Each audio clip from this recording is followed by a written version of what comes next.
quedando. Hoy nos acompañan dos docentes, una de ellas ya está conectada, la doctora María Laura Robela.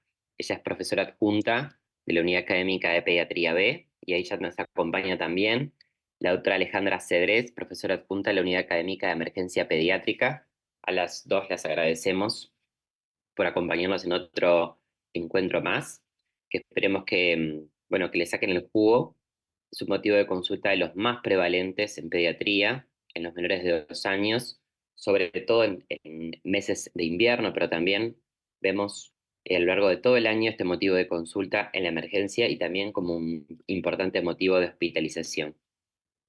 Nos van quedando tres encares, ya tienen las historias de los tres en el chat y se le habíamos pasado a los delegados también, así que los invitamos a que, bueno, le saquen el jugo realmente cuando uno prepara la historia, se toma sus dudas, sus preguntas o intenta responder. Estos encuentros son mucho más efectivos porque, bueno, traemos las dudas, sabemos que están encarando para todas las disciplinas a la vez, pero los invitamos a hacer ese esfuerzo de por lo menos puntear que hubieran contestado en cada una de las inquietudes. Y ante cualquier duda y eso estamos a las órdenes para ayudarlos. Eh, ¿A quién prefieren que haga de anfitriona? ¿A Loli, Ale? Me da igual, Martín, como ¿Quién quieras, quiere? como vos quieras, Loli. ¿Cómo estás, Ale? ¿Andas bien? Vamos a ser Bueno, anfitriona y coanfitriona. Bien, bien. Bien. Te pongo anfitriona ahí, Loli, y vos la Vale, haces anfitriona. Ya deshabilité la sala de espera, así no tienen que estar aceptando a perfecto. nadie, entran directo. Loli, ¿vos compartís la historia? Dale, Dale. para que todavía no soy. Ahora sí. Ahí ya quedaste, ahora ya quedaste anfitrión. Vamos a ver. Los invitamos, como siempre, a todo el que pueda encender la cámara. La experiencia educativa es mucho mejor, nos permite a nosotros ver si están comprendiendo la historia, si están comprendiendo lo que se está discutiendo. Eh, Entendemos que esto facilita que nos podamos conectar de muchas partes en forma simultánea, pero también entendemos el obstáculo de hablar o intentar razonar una historia con, bueno, seres humanos sin verlos. Entonces los invitamos a que puedan como encender las cámaras y hacer ese esfuerzo de, bueno, que valga la pena las horas docentes y el tiempo de ustedes invertido en esta mañana. Así que desde ya, muchas gracias. Bueno, gracias a las dos y quedo de backup si necesitan algo. Muchas Gracias. gracias, Martín. Un Eh, abrazo. Beso. Antes de empezar, Loli, les acabo de compartir en el chat para todos, por si no lo tienen, el nuevo algoritmo de manejo del síndrome broncoobstructivo del lactante que se actualizó, lo actualizamos en el departamento de emergencia ahora previo al inicio del plan invierno. ¿Tá? Está el primer episodio y está el esbol recurrente. ¿Tá? El Ahí gran recurso. se los acabo de compartir para que lo tengan. Está nuevito, nuevito.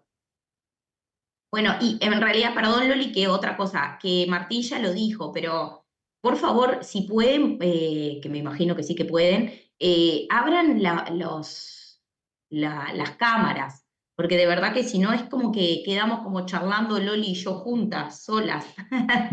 Tal cual. Por lo menos una cara para mirar y decir, bueno, estamos dando clase a alguien. Sí, A los claro, paraditos por negros. supuesto. Sí. Así que por favor les pedimos que abran las cámaras. Bueno, ¿quién quiere empezar a leer?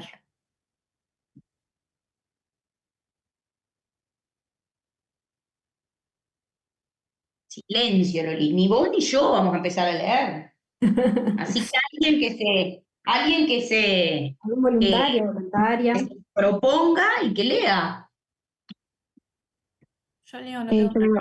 Bueno, muy bien, Bueno. Valentina. Abrite la cámara, que ya vi que abriste el Perdón, micrófono. pero si prendo la cámara se me va a empezar a trancar absolutamente todo. Bueno, y entonces que sigan abriendo las cámaras los demás, por favor. Arranco a leer Sí, por igual de favor. mientras. Bueno, lactante de 2 meses y 18 días, de sexo masculino, raza blanca, procedente de la Cruz de Carrasco. Fecha de consulta en emergencia, el 8/4/22. Consulta por sus medios por fatiga y tos. Enfermedad de 2 días de evolución dada por rinitis serosa progresiva y tos catarral en accesos. No cianosis ni apneas. Sensación febril, no tiene termómetro. Agrega al día de la consulta fatiga y quejido respiratorio. Dificultad para alimentarse, llora más de lo habitual, tránsito urinario y digestivo sin alteraciones. No alergia a fármacos, recibe vitamina D 8 gotas al día. Es producto de primer embarazo, mal controlado, 3 controles, aparentemente sin complicaciones. No recibe vacuna antipertusis ni antigripal durante el mismo. Parto vaginal a término de 39 semanas, institucional eutóxico. Peso al nacer de 3.300 gramos, talla de 50 centímetros, perímetro cefálico de 35 centímetros. Sin patología perinatal, dado de alta a las 72 horas de vida, alimentado a pecho directo exclusivo hasta el momento. SEP vigente, madre de 18 años, sana, fumadora intradomiciliaria. Padre, 20 años, desconoce antecedentes. Última ingesta, pecho directo 10 minutos previo a la consulta. Madre cursando una infección respiratoria aguda alta febril, no contacto COVID-19 conocidos, núcleo familiar compuesto por madre, abuela y abuelo maternos de 48 años, tío materno de 14 años, recibe asignación familiar, casa de material cuenta con luz, agua y saneamiento. Al examen físico en el DEP, está irritable, llanto casi continuo, cornaje nasal intenso, tiraje supraesternal y subcostal. Las constantes vitales tienen una temperatura axilar de 38, una frecuencia de 140, frecuencia cardíaca, frecuencia respiratoria de 70 y está saturando 95% vea. En el ABCD, el A tiene una vía aérea permeable y sostenida, B, tiraje alto y bajo, aumento del diámetro torácico anterior-posterior, hipersonoridad generalizada, estertores subcrepitantes finos en ambos campos pulmonares, escasas sibilancias al final de la aspiración. C, ritmo regular de 150 ciclos por minuto, ruidos bien golpeados, silencios libres, punta cardíaca en cuarto espacio intercostal, línea media clavicular, pulsos periféricos presentes y simétricos. En el D tiene una escala de Glasgow de 15, pupilas normales, fontanela arterial normotensa y sostén cefálico incompleto. Y en la E, piel bien coloreada, sana, no cianosis, pliegue normoelástico, bucofaringe congestivo.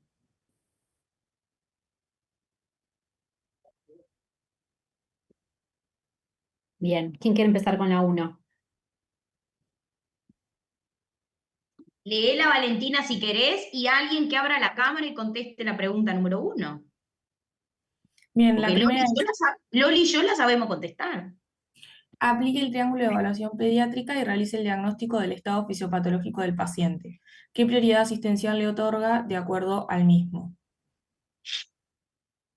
Bueno, Una cosa que me parece que está bueno que tengan en mente es que si bien ahora ustedes están preparando el internado y están como muy pensando en la prueba, este es un paciente clásico del día a día de la emergencia pediátrica. Y en la carrera, cuando pasan por materno, tienen muy poca experiencia de emergencia, muy poco pasaje por la emergencia, por horarios. Y van a ver que la mayoría de ustedes, o un gran porcentaje, va a pasar por la emergencia del Pereira o de cualquier emergencia que vean niños. Este es un tema que está bueno que lo conozcan, que lo manejen, o sea, más allá por qué se les exige para la prueba, porque es un tema muy frecuente, como decía Martín. Entonces, más allá de que estén pensando en qué contestar para la prueba, está bueno que lo vayan incorporando para la práctica del internado, que les empieza ahora, ¿no? En lo breve, van a ver todos todo los el tiempo, días. todo Y el tiempo. varios, y varios. Exacto. Así que como consejo, más allá de que están muy pensando en la prueba, si uno lo piensa como para resolver un paciente real, también después es más fácil de estudiar, ¿no? Entonces estamos parados frente a este niño, niño, Niño varón. niño varón, ¿no? 2 meses y 18 días, que se presenta con esta sintomatología respiratoria, con este examen físico. ¿Qué les parece? Para mí, Otra cosa que me parece importante, Loli, antes de continuar, es que el momento epidemiológico en el que está presentado esta historia, que fue en el 2022, quizá podamos ponernos en el momento actual, porque hay algunas Sí. recomendaciones del momento actual que no aplicaban para el 2022 y creo que son importantes que lo podamos charlar en este momento. Sí, O sea que totalmente. traten de abstenerse a la fecha del 2022 e imaginen este niño en un día que fuera, por ejemplo, que consulta Hoy. el día de hoy, el 26 de mayo del 2025. Y Valentina iba a ¿Me parece, contestar, capaz. Loli? Sí, ¿Eh? perfecto, totalmente de acuerdo. Valentina iba a contestar, me parece. Sí, dale, Valentina, te escuchamos. Sí, perdón que no puedo prender la cámara, pero para mí en realidad lo que tiene es una falla respiratoria porque tiene tirajes, tiene ruidos, o sea, tiene tirajes Mm. altos, bajos, además tiene tiene como sibilancias, o sea, ahí te habla de que el polo respiratorio está alterado. Y lo que a mí o sea, lo que a mí me tira a que el aspecto está alterado es que tenga un llanto irritable casi continuo. Bueno, un poquito, vamos a parar un poquito por ahí. Yo estoy de acuerdo que tiene esos dos lados del triángulo alterado, tiene el lado de la apariencia alterado, porque al examen físico lo que les dice es que el niño está irritable. La irritabilidad es afectación de la apariencia en el triángulo de evaluación pediátrica, o sea que la apariencia está alterada por eso. Y el lado respiratorio también está alterado, muy bien como vos dijiste, está alterado porque tiene tirajes altos, tirajes bajos, y además no porque tiene sibilancias, sino porque tiene un quejido, ¿no? Porque las sibilancias vos tenés que ocultar al paciente para escucharlas, porque acá en este examen físico en ningún momento te dice que tiene ruidos audibles, que las sibilancias son audibles a distancia. ¿Ah? Recuerden que el triángulo de evaluación pediátrica se hace en el primer contacto con el paciente, donde ustedes no tienen que o sea, no tienen que tocar al paciente, lo único que tienen que hacer es mirar y escuchar sin el esteto y sin nada. O sea, se hace en el primer minuto, no les puede llevar más de un minuto en realizarlo. Entonces son las cosas que ustedes ven y escuchan sin nada, cuando se ponen en contacto primero con el paciente. ¿Tá? O sea, estamos de acuerdo que tiene esos dos lados del triángulo alterado. Estoy de acuerdo contigo que el diagnóstico fisiopatológico por TEP que tiene es una falla respiratoria, ¿ah? Pero no porque tenga sibilancias, tiene ruido, sino porque vieron que en la historia dice que el niño tenía un quejido respiratorio, que el quejido se escucha al oído, o sea, se escucha en el momento que se ponen en contacto con el niño, no por las sibilancias. ¿Ah, Valentina? Ale, no sé si tiene Sí, tejido. ¿No decía arriba? Quejido, agrega el día de la creo consulta.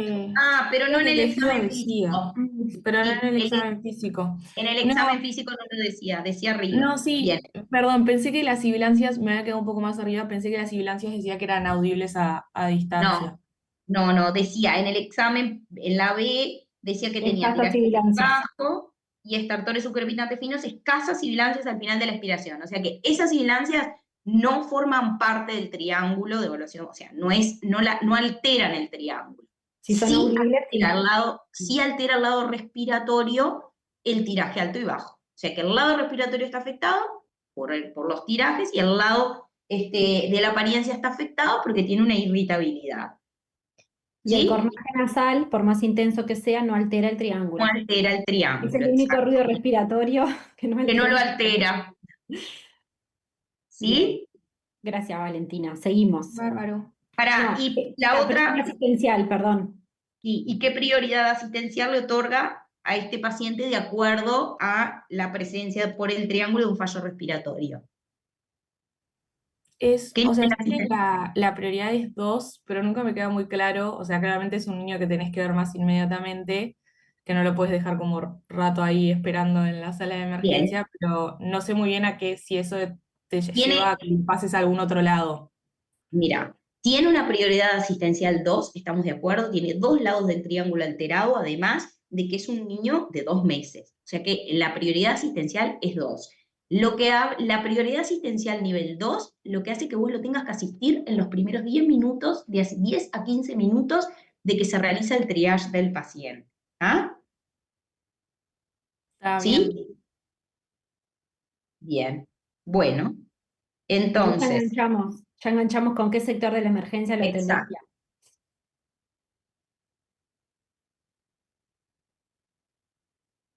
A ver. ¿En qué sector de la emergencia lo atendería? Y teniendo en cuenta el momento epidemiológico actual, ¿qué consideraciones debería de tener en cuenta para la atención de este paciente y su familia?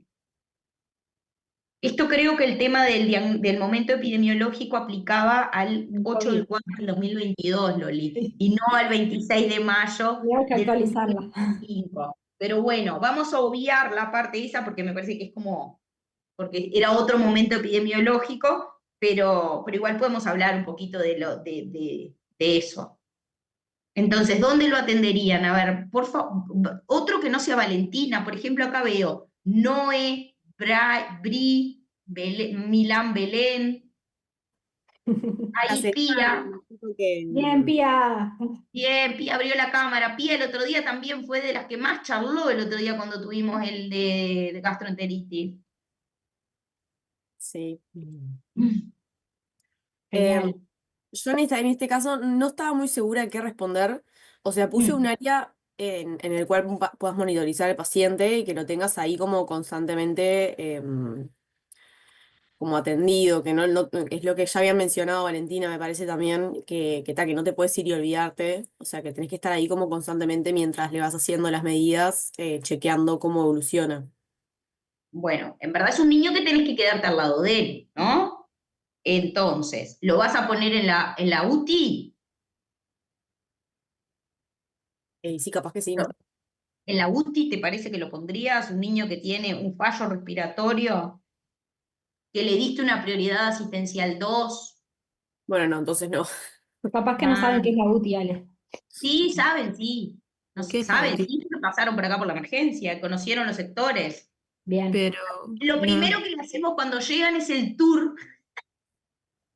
perdón, pero yo solo pasé un día por la emergencia Sí. y me dejaron solos. No tengo ni idea qué es la UTI. Bueno, es la unidad de terapia inhalatoria donde hay 12 sillones, donde los niños están sentados en un sillón en la UPA de su madre, donde no hay posibilidad de monitorización, no hay posibilidad de realizar exámenes por accesos venosos. Lo único que tienen posibilidad de hacer es oxigenoterapia y tratamiento inhalatorio y medicación por vía oral. ¿A ustedes les parece que un niño que le adjudican una prioridad asistencial 2 puede ir a sentarse a un sillón de la UTI? No, quizás lo pondría en Reanima hasta estabilizarlo. Bien, Porque está monitorizado. lo pueden poner en la unidad de reanimación o lo pueden poner en el sector de observación, en el área de observación, Bueno, también. ¿no? Sí, no recuerdo mucho cómo era el emergencia. Alguien que no sea Rocío.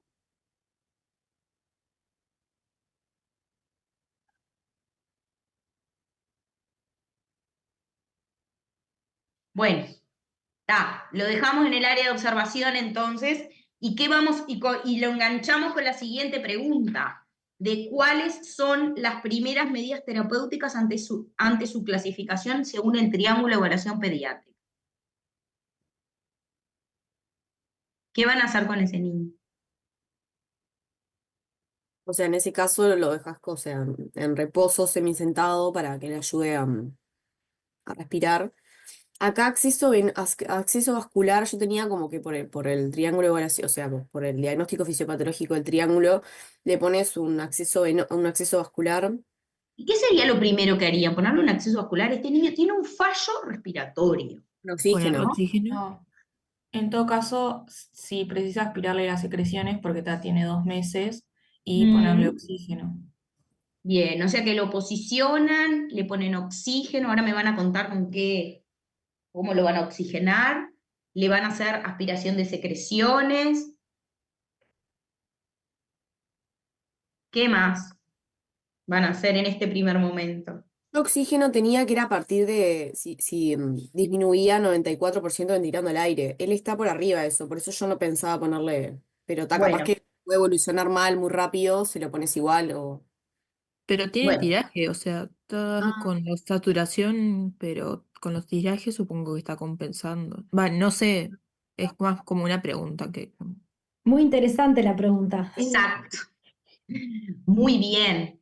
Entonces, un paciente que tiene, ahora después vamos a ver la severidad que tiene, pero que está con polimnea, con tiraje alto, tiraje bajo, ¿no?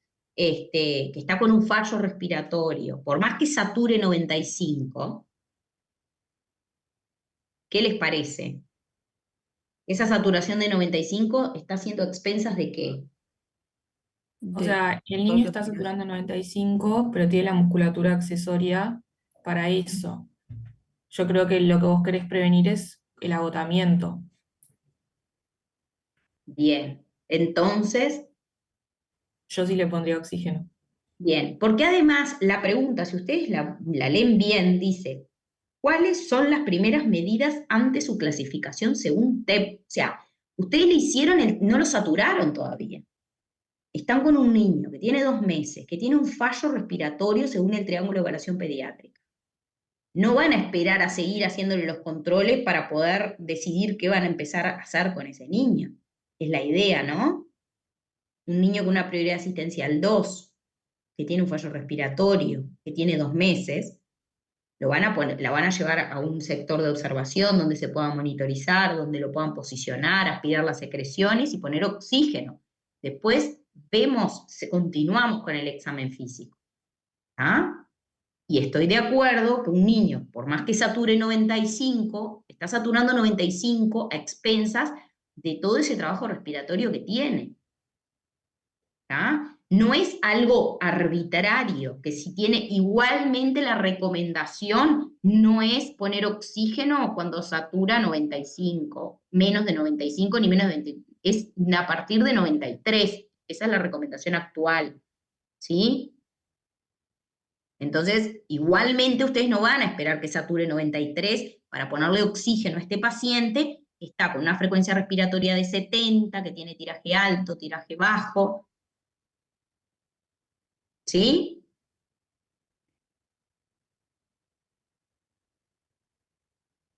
¿Les quedó claro? Si uno fuera estricto como con definiciones, este paciente no tiene una insuficiencia respiratoria formalmente, ¿no? O sea, fisiopatológicamente seguramente no tiene, no llega a tener una insuficiencia porque la definición es gasométrica y si uno lo compara con el saturómetro sería menor a 90%, pero sí tiene una hipoxemia que es clínica. O sea, la saturación de oxígeno está seguramente menor de lo normal, ¿no? Pero no llega a la insuficiencia. Entonces ahí es ¿cómo nos damos cuenta? Porque es clínico, porque en realidad desencadenó todas las respuestas fisiopatológicas a la hipoxemia. Entonces no esperamos a que tenga insuficiencia respiratoria para actuar. Ya cuando detectamos que hay hipoxemia, podemos poner oxígeno. Ese es el concepto fisiopatológico, digamos, que apoya porque ante una fallo respiratorio en el triángulo de evaluación pediátrico, uno estima o supone, porque está alterando la conciencia también, que hay una hipoxemia. Exacto. Bien. Bueno, ¿cuál es el diagnóstico nosológico? Vieron que recién ahora, en este momento, después de que, como decía Ale, lo pusimos al paciente, le empezamos las medidas iniciales, empezamos el primer tratamiento, digamos, recién ahí nos ponemos a pensar qué tiene el paciente nosológicamente. Leti. Sí, buenos días ante todo. No sé si me escuchan. Sí, perfecto. Sí. Bien. Bueno, ¿Quieres abrir la cámara, Leti, y así también te miramos? mira, si me crees que estoy manejando Bueno, Te creemos. hacia el trabajo, así que no lo puedo hacer, por eso preguntaba si me escuchaban. El diagnóstico nosológico en este caso sería el de una bronquiolitis, cuyo diagnóstico es clínico, y llegamos a ese diagnóstico básicamente por 4 cosas. Serían la edad del paciente, que es menor de 2 años, con un primer episodio de este tipo de cuadro. ¿qué es este Además, tipo de cuadro? este síndrome canalicular obstructivo, exudativo, bilateral, difuso, una fase previa a este periodo de estado que es una infección respiratoria alta. Y bueno, lo que decía, ¿no? En un niño de menor de 2 años con un primer episodio, creo que se podría decir que es una bronquiolitis sin mucha duda. Bien, Perfecto. muy bien. Recuerden que el diagnóstico de bronquiolitis es el primer episodio de un síndrome broncoobstructivo en un niño menor de 2 años. Pero recuerden eso del primer episodio. Es en lo único que hay consenso, es de las pocas cosas que hay consenso, de que es el primer episodio. ¿Sí? Así que está muy bien que Leti haya hecho hincapié en eso. Perfecto. Esto No está bueno cumple para con que... todos los criterios para hacer diagnóstico nosológico de bronquiolitis. Exacto. Que hay otras cosas que me hacen pensar que es una bronquiolitis, pero que si no son para los pilares diagnósticos, no las tengo que mencionar. O sea, no tengo que decir toda la clínica del paciente, sino es bronquiolitis por estas 4 cosas. O sea, porque tiene estas 4 cosas, tiene bronquiolitis. Además, puede tener otras que me apoyen, que tiene la madre que está con gripe, con algo respiratorio, que hay 1000 otras cosas que apoyan, pero lo importante son esas que dijo Leti, esos 4 puntos para hacer el diagnóstico. ¿Cómo catalogaría la severidad de la enfermedad y de qué instrumento se vale para la realización del mismo?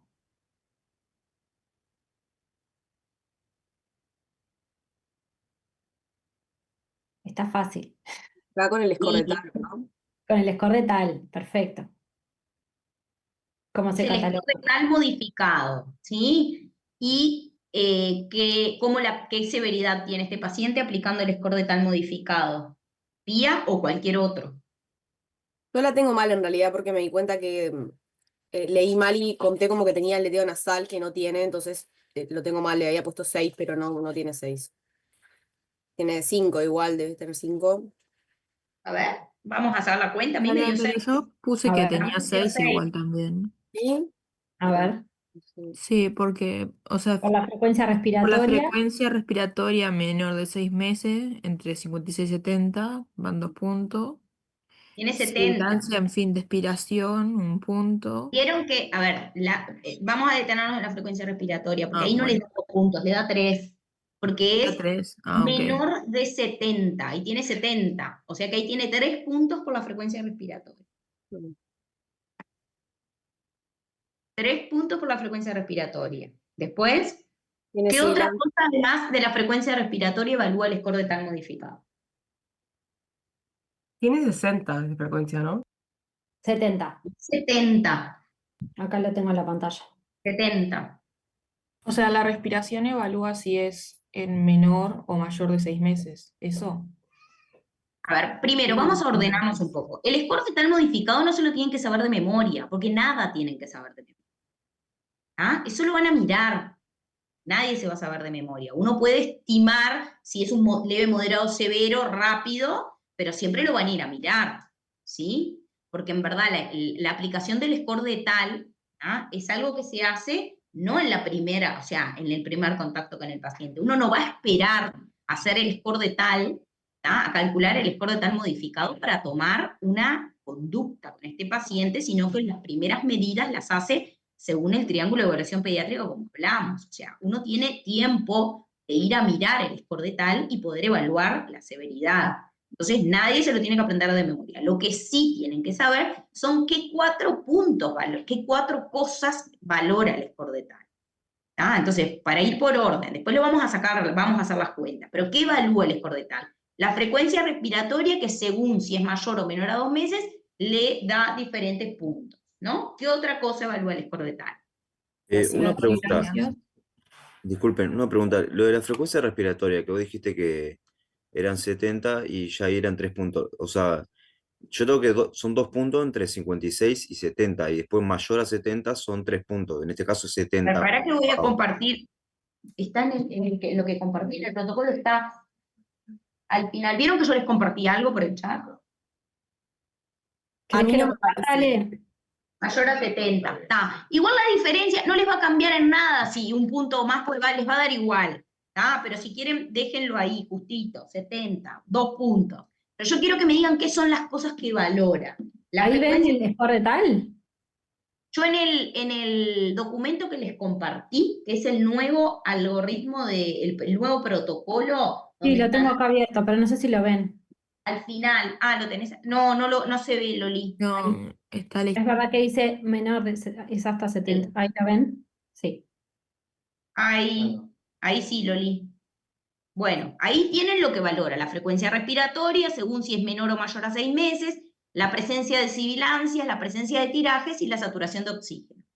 ¿Sí? Esas son las cosas que uno va a evaluar usando el score de tal modificado y cómo va a valorar la severidad de esta enfermedad, ¿no? Entonces, en este niño, póngale 2 puntos por la frecuencia respiratoria. ¿Qué más? Los tirajes, las sibilancias, Sibilancias, 1 punto. Ujú. muy Tirajes bien. altos y bajos, 3 puntos, ¿no? Tirajes altos y bajos, ¿tiene 2. aleteo? No tiene aleteo. No, tiene Tiene, alto. tiene Tiraje alto y alto. bajo, entonces 2 puntos, ¿no? Sí. Sí. Vamos 5. Sí. Y satura 95 al aire. Ahí me 0. generó dudas, porque era el aire, pero en la historia decía como que estaba permanentemente llorando. Entonces ahí como que, honestamente, como que me generó duda. Claro, que es aire Era con como llanto. que lograron que dejara de llorar para hacerle que saturara sin que llorara. Pero satura 95, llorando o no llorando, 95. Pero viste que ahí en Satura hace la diferencia. Pero dice menor a 95. El Ah, satura a 95.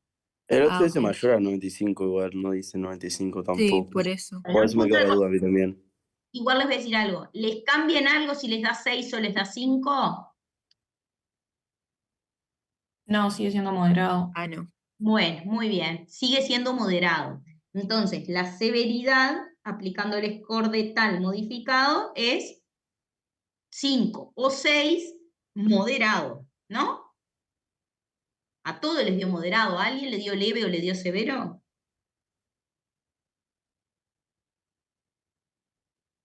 No. Ah, bueno. Está. Bueno, muy bien.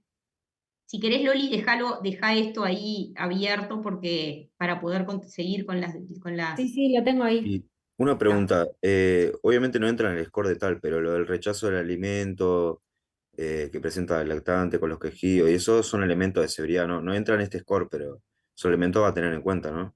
son Sí, elementos a tener perfecto. en cuenta, sí, claro, pero no, si la pregunta es cómo se cataloga la severidad de esta enfermedad, la realizan mediante el score tal modificado que les da un tal de 6 o 5, moderado.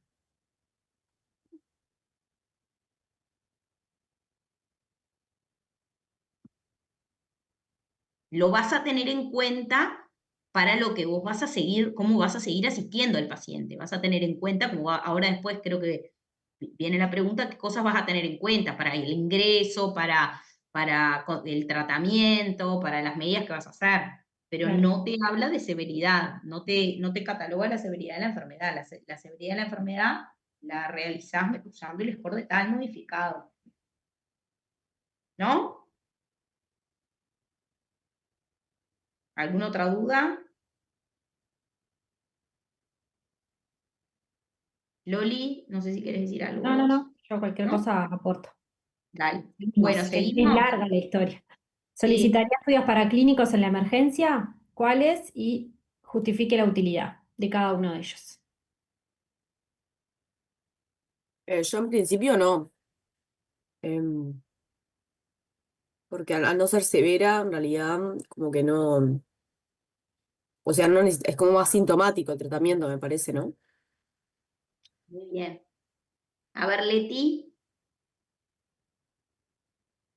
Eh, yo no sé si lo mencionaron, capaz que sí, porque yo me pude conectar un poquito después, pero nosotros habíamos definido que su diagnóstico fisiopatológico era de fallo, por lo cual la apariencia está afectada. Y creo que en este caso, vuelvo a decir, capaz que ya lo mencionaron, pero un hemoglucotest creo que sería importante realizar. Y bueno, y después, en sí, coincido con la compañera de que en principio de rutina, con este tal, no haría. Si obviamente esto evoluciona la severidad, sí, ahí quizás no, seguramente haría alguna paraclínica, pero en principio no. En este momento ahora, no más que el hemoglucotés. Muy bien, yo estoy de acuerdo contigo. Viste que está bien, el hemoglucotés sí, es un niño pequeño, lo que tiene que en la historia clínica te dice que el niño se alimentó 10 minutos previos a la consulta, pero igual está bien tener en consideración que hacer un hemoglucotés también son niños pequeños, que son más lábiles a la hipoglicemia, que cuando tienen esta enfermedad no se alimentan bien, pueden tener vómitos y pueden tener una hipoglicemia que uno tenga que corregir. ¿Ah? No se Y, considera igual una paraclínica, es como casi que exacto, bastante vital, totalmente. pero ¿Ah? está de acuerdo con el planteo. Sí. En este Uno puede momento pensar no en haría que las ningún causas, examen. exacto, que el diagnóstico, la necesidad de paraclínica es para distintas cosas, ¿no? Una, para definir el diagnóstico, no la precisamos, ya dijimos que es clínico, ¿no? Puede ser otra causa, otra necesidad de hacer paraclínicas cuando uno sospecha complicaciones, ¿no? En este paciente, por ahora, no sospechamos complicaciones. Después vamos a ver cuándo sospechamos y qué cosas buscamos en puntual, ¿no? En específico. Después se podría pensar en diagnósticos diferenciales, que tampoco tenemos ahora ningún planteo de diagnóstico diferencial. O sea que en principio no hay ninguna justificación para hacer exámenes, ¿no? Totalmente de Tengo una acuerdo. pregunta. Sí, El Pautas dice que se puede pedir un aspirado nasofaríngeo para la internación por cortes.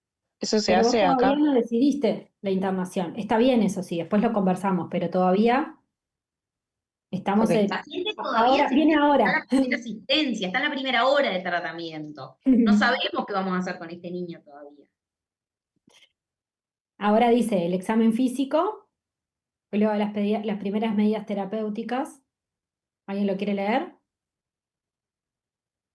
Lo sigo leyendo.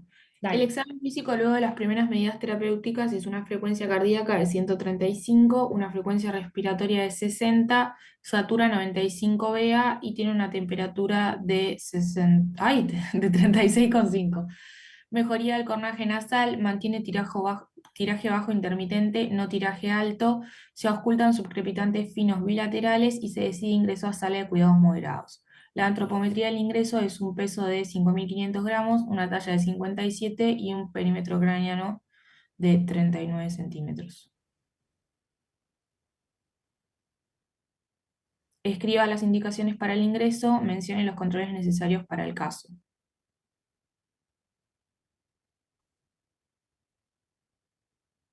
Bueno, Vieron que acá la pregunta es distinta, ¿no? No sería cuál es su conducta terapéutica, es escriba indicaciones. Indicaciones quiere decir que tenés que escribir clarito lo que pretendés que enfermería haga con este paciente.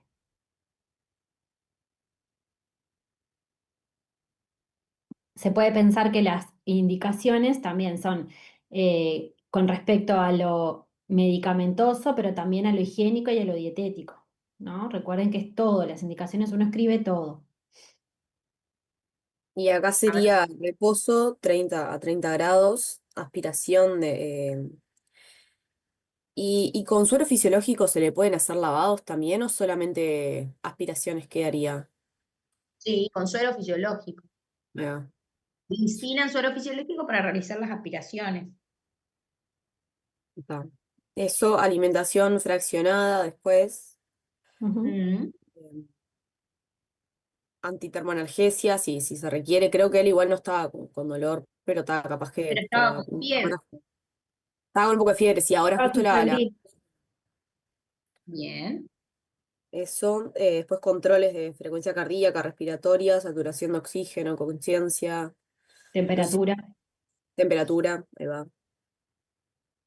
Y acá es donde entra lo que decía la compañera capaz, ahora que ingresa a sala, lo de buscarle el patógeno para cortes, en realidad, y epidemiológicamente como para estadísticas, pero...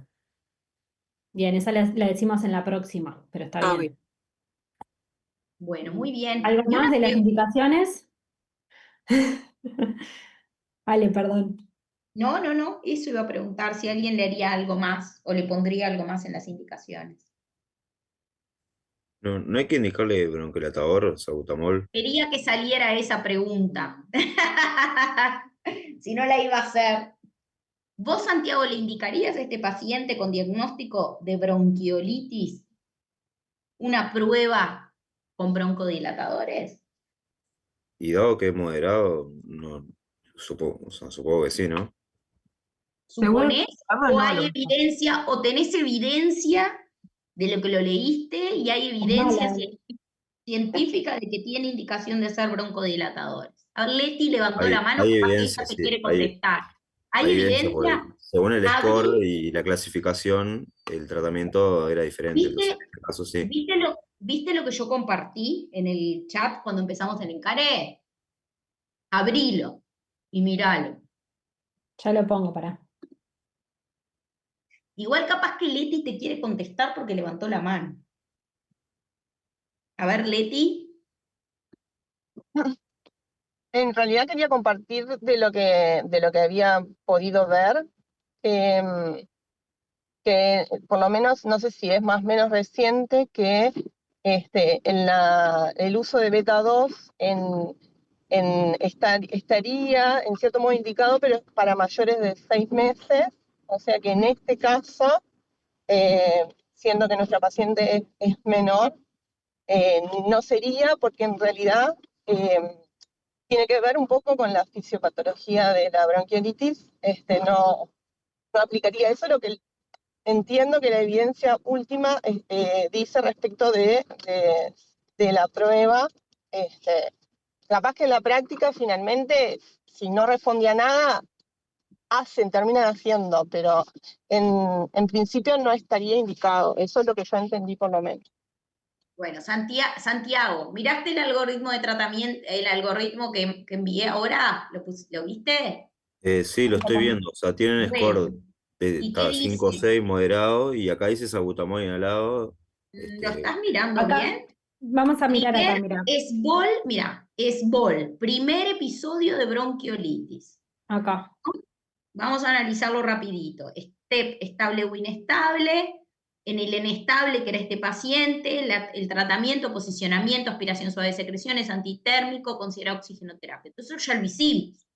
Después realizamos el examen físico, hacemos la evaluación primaria y realizamos el score de tal modificado para evaluar la severidad. ¿Cayó dónde? En score de tal de 5 a 8 moderado. Y ahí divide, menor a 6 meses, mayor a 6 meses. Este niño tiene 2 meses. A ver, Santiago, vos mismo lee qué dice menor de sí, 6 sí. meses. En menor de 6 meses, medida de soporte, oxigenoterapia y valorar fenotipo. O sea, no sería indicado en este caso el salbutamol. Exacto. Exactamente. No En había tenido este en cuenta eso. paciente no tiene indicación de realizar la prueba terapéutica, pero en verdad, si este paciente, por ejemplo, cayera en un score severo, imagínense que este niño tiene un score de tal de 9 cuando llega. Y ahí dice, sí, además de todas las medidas iniciales, prueba terapéutica con beta 2. Es bien importante que ustedes tengan en cuenta lo de la prueba terapéutica. No es le pongo beta 2 y se los dejo como si esto fuera un asmático, ¿sí? Porque yo tengo que hacer una prueba terapéutica. ¿Y qué es la prueba terapéutica? Porque si este niño fuera severo y ustedes le hicieron todas las medidas iniciales y decidieron que, porque cae dentro del severo, voy a hacer una prueba terapéutica con beta 2. Ahora La quiero que me prueba cuenten. terapéutica no es tipo, o sea, vos le das la broncodilatación y lo ves al rato a ver si eso mejoró, porque si no mejoró no se lo vas a seguir dando. Bueno, y yo estoy de acuerdo contigo, pero le das los beta 2, es como una cosa, yo soy la enfermera y te digo, ¿cómo que le doy? ¿Cuánto le doy? ¿Qué hago? Porque los médicos son Ay, ustedes, yo soy la enfermera y no sé qué le tengo que hacer.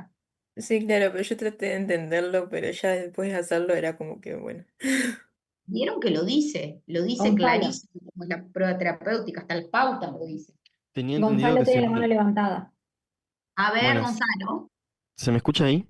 Sí, Sí, perfecto, perfecto. Gonzalo. No, tenía entendido que sean 2 puffs cada 20 minutos por 1 hora y se reevalúa si hay mejoría. Y la mejoría se evalúa con un descenso del score de tal de 2 puntos. Perfecto. Eso es la prueba terapéutica y eso es lo que se tiene que evaluar. ¿Sí? si este niño cayera dentro del score severo, ¿tá? Que no es nuestro paciente. Si ustedes siguen bien el algoritmo de manejo del primer episodio de síndrome broncoobstructivo del lactante, ¿ah? Es ahí donde Loli marca, menor a 6 meses, medidas de soporte que hicimos todas, que estábamos todos de acuerdo, y este paciente dice, vieron que ahí dice valorar fenotipo. ¿Saben lo que, a ver, si capaz que Loli bajá? Fenotipos en bronquiolitis. ¿Qué dice? Individualizar fenotipo positivo, se asocia a prueba positiva a los beta 2. ¿Qué pacientes son los que se pueden beneficiar de realizar una prueba terapéutica? O potencialmente respondedores, los mayores de 6 meses, los niños que tienen antecedentes personales de atopía o eczema, los niños que tienen antecedentes familiares de asma en primera línea, tienen alergia alimentaria, tienen una enfermedad fuera del periodo invernal, tienen una PCR para virus respiratorio, pero en verdad que dentro de los que buscamos acá no se busca el rinovirus, pero bueno, que les diera negativo, y bueno, que tuviera aspectos inmunológicos que no vamos a evaluar en la emergencia. Pero recuerden que los fenotipos que ustedes tienen que evaluar y buscar para ver si este paciente puede ser potencialmente respondedor, tienen que ser estos. Y en este paciente... Perdónale. No, sí. Que en definitiva lo que estás pensando es que este primer episodio de bronquiolitis en realidad sea un primer episodio, no lo vamos a poder saber hasta el futuro, ¿no? Pero que vaya a ser un probable asmático, que uno diga, este niño capaz que responde al salbutamol porque tiene un componente asmático, si bien le vamos a seguir diciendo bronquiolitis por definición porque es el primer episodio. Aunque yo sospecho capaz que sea asmático. Claro, porque todos los asmáticos alguna vez tienen su primer episodio. Que en este paciente es una bronquiolitis, pero si yo voy y miro los fenotipos y los potencialmente respondedores, este niño no cumple con ninguna. Entonces este niño no tiene indicación de hacer una prueba terapéutica con salbutamol. ¿Sí? Y recuerden que los pacientes que tengan indicación de hacer una prueba terapéutica, es una prueba terapéutica, donde yo lo que tengo que evaluar es, hago la prueba terapéutica y lo revaloro. Si este paciente no disminuye 2 puntos en el score de tal, después de la prueba terapéutica, no voy a dejarlo con beta 2 ininterrumpidamente, porque yo ya sé que no responde a los beta 2. No es este paciente, pero si fuera otro paciente que cumpliera con un fenotipo que tendría indicación de hacer la prueba terapéutica, si el paciente no responde, no disminuye 2 puntos en el score de tal, yo no le voy a seguir haciendo. ¿Sí? ¿Les quedó claro? Una cosa que falta importante del tratamiento. Dijeron la posición, el aspirado de secreciones. El aspirado de secreciones lo ponemos a demanda. Exacto. No es horario. Porque en un turno de enfermería puede necesitar 3 aspiraciones y capaz que en otro turno no precisa ninguna. Es lo que el niño precise. Pero falta algo del tratamiento, que lo acabamos de leer. Posición, aspirado. Ya lo tenía puesto. La oxigenoterapia. La oxigenoterapia. La oxigenoterapia, perfecto. ¿Cómo lo vamos a indicar? Tenemos que ponerlo específico para que se cumpla tal cual lo que nosotros queremos. Porque oxigenoterapia hay muchas formas, ¿no? Entonces, ¿cuál elegimos usar en este paciente y de qué manera? ¿Qué dispositivo de oxígeno vamos a utilizar? ¿Necesitamos un flujo alto, un flujo bajo?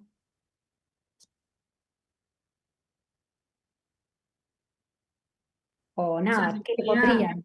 Se podría probar con una cánula o una máscara facial simple. Las dos son sistemas de bajo flujo. Y bueno, ver, o sea, si en el caso de que requiera más, siempre puedes aumentarlo. Bien, y entre la cánula entre la cánula y la máscara, ¿cuál preferís? ¿Por cuál te decidís? Y yo creo que la cánula, ¿no? Porque la máscara, o sea, para alimentarse es más difícil, también es como mucho más incómoda, es un lactante de 2 meses para moverse. no sé, me parece para eso, más que nada. Perfecto. ¿Y qué FIO2 aporta una cánula nasal, saben? O sea, no es fijo lo que aporta, pero Ujú. más o menos yo tenía 21 y 32, pero según el 21 flujo. si la pones a cero, porque 21 es lo que estamos respirando todos nosotros sin Sí, oxígeno. Bien. perdón, pero sí, más o menos como que hasta 32 tenía yo. Pero da igual acá, o sea, ahora me abrí el cosito ese que estábamos viendo del DEP, y ahí está tipo bien cada cuánto flujo le das, cuántas FIO2 le estás dando. Muy bien. Divino. Lo único que me queda la duda es si iniciás ya con, o sea, con el flujo más alto o vas probando de Bueno, la en este cánula. paciente, Satura 95 ventilando al aire, ya hablamos de los mecanismos, esa expensa de todos los mecanismos de compensación que está poniendo este paciente para poder mantener una saturación de 95, pero iniciamos con 1 litro minuto y vamos evaluando. Es algo que uno, es como dijimos al principio, uno no le va a poner todo eso al paciente y se va a ir, lo tiene que ir reevaluando. Entonces, este paciente lo vamos a posicionar, lo vamos a oxigenar, le vamos a aspirar las secreciones, le vamos a dar antitérmicos y lo vamos a revalorar. ¿Ah? Si este niño ustedes, que acá vieron que después de las primeras medidas el paciente bajó la frecuencia respiratoria, mejoraron los tirajes, entonces si yo empiezo con una FIO2, con una cánula nasal a 1 litro minuto y logro esto, lo dejo así, ¿no? Si yo le pongo una cánula nasal a 2 litros y satura a 100%, le puedo bajar a 1 litro minuto, ¿no? Y como todo fármaco, lo mínimo necesario para lograr el objetivo. Ahí está, gracias. Perfecto. Bien, seguimos. ¿Qué etiología plantearía en esta entidad nesológica? ¿Y qué implicancias tiene a la hora de pensar el ingreso a sala? Acá sí, un poquito creo que lo iba a contestar Valentina la anterior.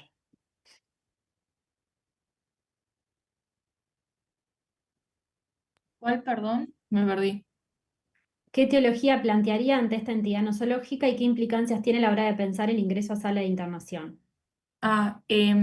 O sea, ¿pensás que probablemente sea por una infección respiratoria, lo más probable de etiología viral? Y bueno, no me acuerdo quién había dicho de realizar un aspirado nasofaringeo para hacer la internación por cortes. Y si tuviera que decir cuál es el agente viral más frecuente que provoca bronquiolitis, ¿cuál es? El BRS. Bueno, muy bien. Estamos todos de acuerdo, ¿no? El agente viral más frecuente que produce bronquiolitis en los niños es el virus incisional respiratorio. ¿Puede ser provocado por otros virus? Sí, puede, pero el más frecuente es el virus incisional respiratorio. ¿Ah? ¿Qué otros virus pueden provocar bronquiolitis? ¿Alguien sabe? Y el rinovirus, Haemophilus influenza, adenovirus. Esos son como los más frecuentes, me parece. Muy bien. Ahí Gonzalo había levantado la mano, no sé si era Ay, para perdón. responder esto. Sí, iba a decir los mismos. Agrego adenovirus y metaneumovirus también. Muy bien, Gonzalo. Y Bueno, COVID. que nos olvidamos un poco. Olvidamos, pero está. Ya. Muy bien. Bueno, ¿y qué implicancias tiene a la hora de pensar el ingreso a sala de internación? Y ahí esto creo que viene de la mano de cuando hablamos de los exámenes, que alguien hoy quería hablar de los exámenes de laboratorio que pediría. A ver, Gonzalo. Que estaría bueno hacer un hisopado nasofaringeo para identificar el virus y después hacer un aislamiento por cohorte. Eso disminuye la contaminación cruzada. Bien. Tiene indicación este niño de hacerlo para eso mismo que vos decís. No te va a cambiar la conducta, excepto que te va a cambiar si, por ejemplo, este niño aislamos un adenovirus, lo vamos a aislar, ¿no? Si aislamos una influenza, pero en realidad para hacer la internación por cohortes. No es que te cambie el tratamiento. ¿sí?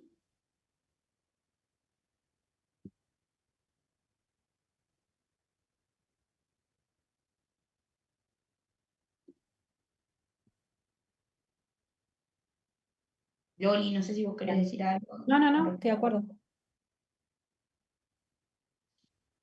¿Seguimos con la siguiente?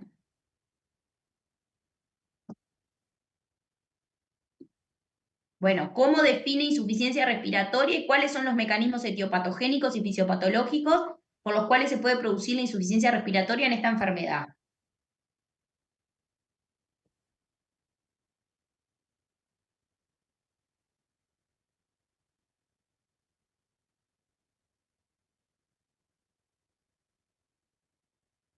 ¿Nadie le va a contestar? Loli y yo lo sabemos. No le vamos a Que contestar. teóricamente es una baja entrega de oxígeno tisular, em, o sea, para la respiración celular en realidad, y que tiene traducción clínica de que lo puedes ver con una saturación baja o, o con los signos de los tirajes, el aumento de la frecuencia respiratoria para aumentar los niveles de oxígeno en sangre. Sí. Hay algunos conceptos que están entreverados. Sí, total. La definición de insuficiencia respiratoria se hace en forma gasométrica, ¿no? Está bien el concepto de que insuficiencia es cuando ya el oxígeno no está llegando a los tejidos, ¿no? O sea, el concepto de insuficiencia, como toda insuficiencia de órganos, de sistemas, es cuando ya no logra, no logra cumplir con su función, que es oxigenar a todos los tejidos. Por eso si nosotros decimos que tiene una alteración en la apariencia, ya estamos asumiendo que hay insuficiencia respiratoria porque no está oxigenando bien el encéfalo, ¿no? Por eso hay una alteración de la apariencia. Pero en realidad si uno lo define gasométricamente, con la gasometría arterial, que no la usamos en pediatría, pero sí tenemos algún instrumento que nos ayuda, ¿no? La gasometría arterial, por definición, insuficiencia respiratoria, ¿qué nivel de gases de oxígeno en sangre arterial tendría que tener para decir insuficiencia respiratoria? Menor de 60 Menor de milimetros de 60. mercurio o menor de la que es esperada para la edad. Bien. Pero a ver, la definición de insuficiencia respiratoria, como dice Loli, es gasométrica y es la insuficiencia respiratoria es la incapacidad del sistema respiratorio de mantener el intercambio de gases, ¿tá?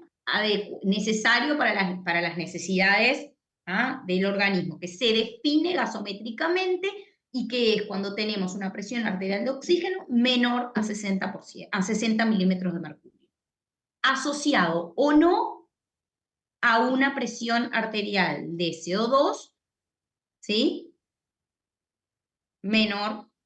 Mayor, perdón, a 40 de CO2.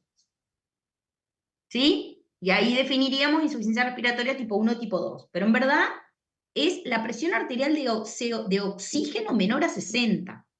Que como dice Loli, en realidad nosotros tenemos la saturometría, que no tenemos que hacerle una gasometría arterial a un niño para hacer diagnóstico de insuficiencia respiratoria. De hecho, no lo hacemos nunca. Sino porque utilizamos la saturometría. Que una presión arterial de oxígeno menor a 60 se corresponde con una saturación de oxígeno de la hemoglobina de ¿cuánto?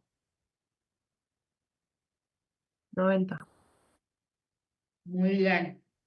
Pero recuerden que el diagnóstico de insuficiencia respiratoria es gasométrico. Bien. ¿Y qué mecanismo etiopatogénico y fisiopatológico producen esta insuficiencia respiratoria en esta enfermedad? ¿Qué es lo que le pasa al pulmón? En la bronquiolitis. ¿Por qué no se puede mantener un intercambio gaseoso adecuado y llega a la insuficiencia respiratoria? Porque se inflama, entonces disminuye el volumen de los bronquios y los bronquiolos, además de secretar o sea, moco y sustancias para intentar expulsar esos patógenos que están inflamando, y o sea, se llenan los alvéolos de moco y no puede intercambiar de la misma forma que antes. Bueno, y si nosotros nos volvemos a las definiciones, ¿Cuáles son los mecanismos fisiopatológicos por los que se produce la insuficiencia respiratoria? Son 4. Y es igual para todo, para los niños, para los adultos, para todos. ¿Cuáles son los 4? Los 4 mecanismos fisiopatológicos que llevan a la insuficiencia respiratoria. El primero es el desequilibrio de la relación BQ, o sea, de la Muy ventilación bien. perfusión. Bien. ¿Qué otros? Son 4. Solo díganos el título. Ok, la Alteración hipoventilación, BQ. ¿La qué? hipoventilación, Muy bien. una alteración de la difusión Muy bien. y una insuficiencia en la distribución. Bueno, un shunting, ¿no? Un shunt, Bueno, ahí va. entonces, este paciente que tiene esta enfermedad, ¿cuál de esos 4 mecanismos está alterado? Alteración BQ, Muy bien. ¿Y por qué está alterada la relación BQ? porque está mal perfundido, o sea, está bien perfundido, pero mal ventilado el pulmón. Estamos todos de acuerdo. Y está disminuida la ventilación y se mantiene la perfusión. ¿Y por qué está alterada la ventilación? Porque pasa qué en esta enfermedad. ¿Por qué disminuye la ventilación? Porque están llenos de moco los alvéolos, No, no llega el oxígeno. el alvéolo no está comprometido a la bronquiolitis. Perdón. Es la vía aérea. No, no, pero está buenísimo que lo digan porque es un error muy frecuente. O sea, O sea, no está es como- obstruido. como decía Pía, lo que está alterado es el bronquiolo. Inflamado el bronquiolo, ¿no? Disminuye el calibre del bronquiolo que hace que el aire no entre bien al alvéolo. Pero no es porque el alvéolo está ocupado, como pasa en una neumonía. ¿Sí? Es bien importante que tengan claro ese concepto. Está obstruida la vía Sepan aérea, cuál- decía Oscar, en el chat. Exactamente, está obstruida la vía aérea. Por eso cuando Pía decía lo que le pasa al bronquiolo, que es inflamación, edema, detritos celulares, ahí uno puede razonar, por eso es importante la fisiopatología cuando uno piensa en los tratamientos, en que el broncodilatador no tiene un peso importante, ¿no? Claramente no va a ayudar mucho a la inflamación y al edema, porque no es el problema principal del paciente. Lo usamos en los pacientes graves porque un poquito que broncodilate el músculo nos puede ayudar, pero no es el problema fisiopatológico, o sea, no es el eje del asunto. Exacto. Bien, y entonces una cosa más que les quería preguntar de la fisiopatología, porque ahí me parece que estaba mezclado. La insuficiencia respiratoria, lo que da fisiopatológicamente es el cuerpo, el cerebro identifica que hay déficit de oxígeno y lo que aumenta es la frecuencia respiratoria y la frecuencia cardíaca, ¿no? Porque ¿qué dice? Necesito tener más oxígeno, necesito distribuirlo más, ¿no? O sea que aumenta, la respuesta rápida es el aumento de la frecuencia cardíaca y el aumento de la frecuencia respiratoria. Pero la insuficiencia respiratoria no da tirajes. Lo que da los tirajes es la obstrucción.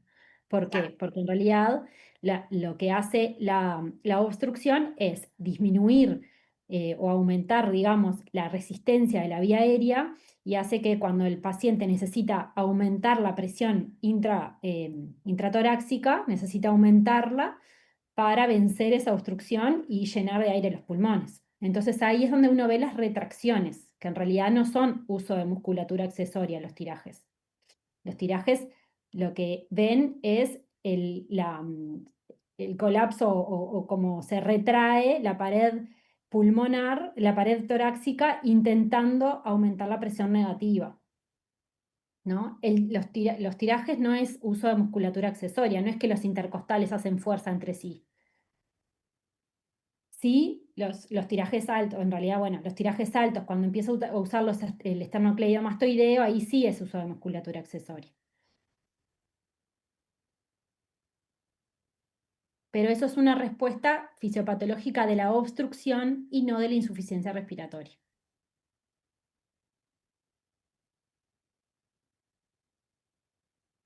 Que van de la mano en esta patología, pero no siempre cuando hay insuficiencia respiratoria hay tiraje, porque hay otras causas de insuficiencia respiratoria, como hablaron recién, que no dan tirajes. Ujú. Bien. Seguimos. O a menos que haya alguna duda de esta anterior. ¿Quedó claro? Bueno, Bueno, al al pasar la pasar la visita, visita, ahí dale, va. dale, dale. Al pasar la visita a la mañana siguiente, nota que el paciente tiene aumento de la frecuencia respiratoria, 72 respiraciones por minuto y tirajes altos y bajos. Usted controla la saturación de oxígeno y es de 90% ventilando espontáneamente el aire. ¿Qué planteos realizaría frente a este cambio en la evolución? ¿Qué le pasa al paciente? ¿Qué le puede haber pasado?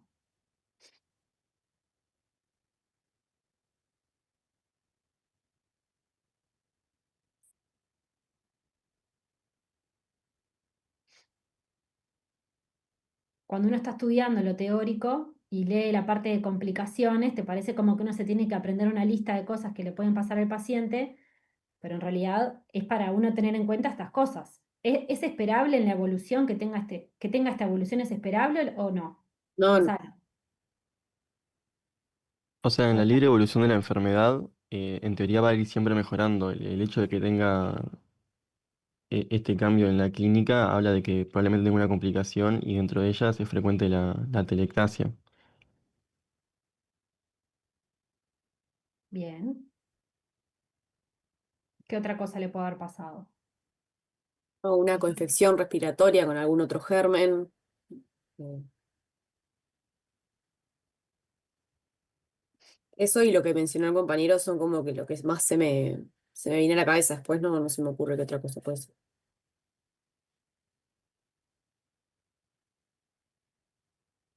¿Cómo Y si podemos? yo ahora, por ejemplo, hiciera el score de tal de este paciente, ¿no? ¿Qué score de tal les daría?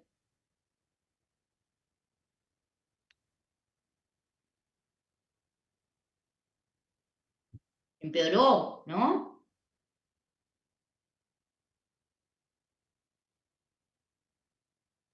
Severo sería.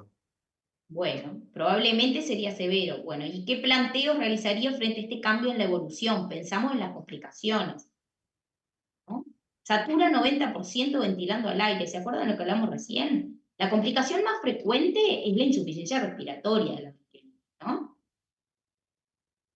Este paciente ahora tiene el sello de insuficiencia respiratoria. Si uno le haría una gasometría arterial a este paciente que satura 90% ventilando al aire, seguramente se correlaciona según la curva de disociación de la hemoglobina con una presión arterial de oxígeno de 60%, de 60 milímetros de mercurio, ¿no? ¿Y por qué este paciente puede haber evolucionado a la insuficiencia respiratoria? Porque apareció alguna complicación. ¿Y cuáles serían las complicaciones que ustedes plantearían?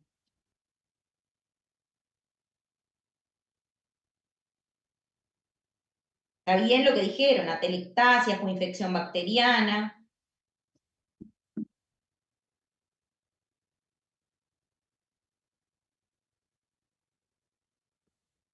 Y entonces, ¿qué harían con este niño? Me imagino que lo van a, de vuelta, ¿no? Lo vamos a oxigenar, le vamos a aspirar las secreciones, ¿sí? Le vamos a hacer antitérmico si precisa. Si el score de tal me da 9, le debería de hacer una prueba terapéutica con salbutamol. No me imagino que vaya a responder mucho, porque no cumple con ninguno de los criterios de los fenotipos, pero si el paciente tiene una bronquiolitis severa, está indicado hacer la prueba terapéutica, que la voy a evaluar si disminuyó 2 puntos en el score de tal después de finalizar la prueba. ¿Y qué otra cosa haría con este niño que viene enrabado con la pregunta 12? ¿Solicitaría algún estudio complementario buscando alguna de esas complicaciones?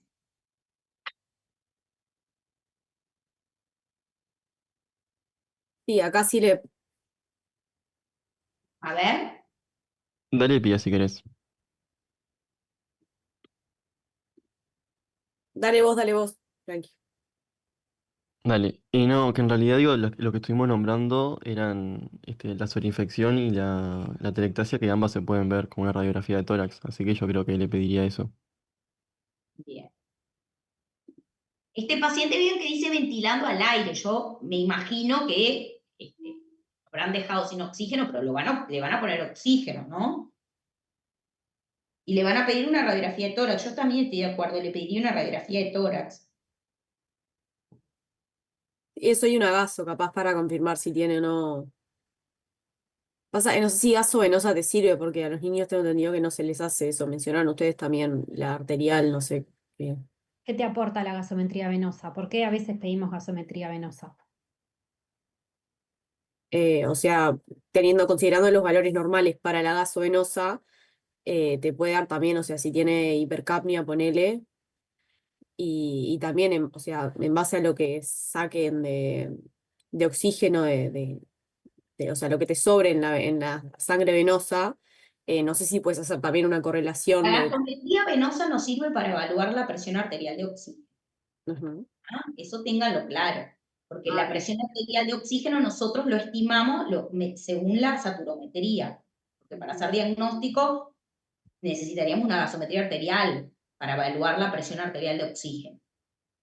Pero sí, venosa no te sí sirve. nos sirve, pero sí nos sirve para evaluar que lo dijiste. Sí, la hipercapnia, si tiene o no.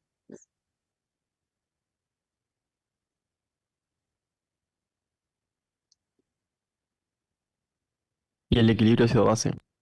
Muy bien. Después igual hay otra pregunta para hablar un poquito de eso. Pero bueno, le solicitaríamos una radiografía de tórax. Loli, no sé si vos querés agregar algo más. No, estoy de acuerdo.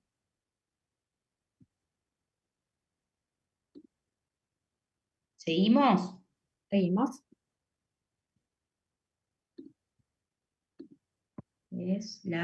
Ahí está la radiografía. A ver, ¿alguien la lee? Ahí va. Y ya la interpreta. Ya la interpreta. El que la lee la interpreta.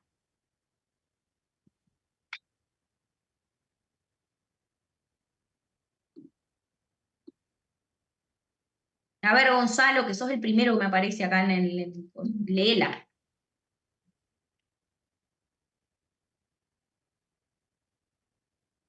Y si la está mostrando, no se está viendo. Estamos viendo las preguntas de la de Perdón. Victoria. Ahora que Sí, la me estaba puse- buscando para leerla. Perdón. Ahí va. Ahí mismo.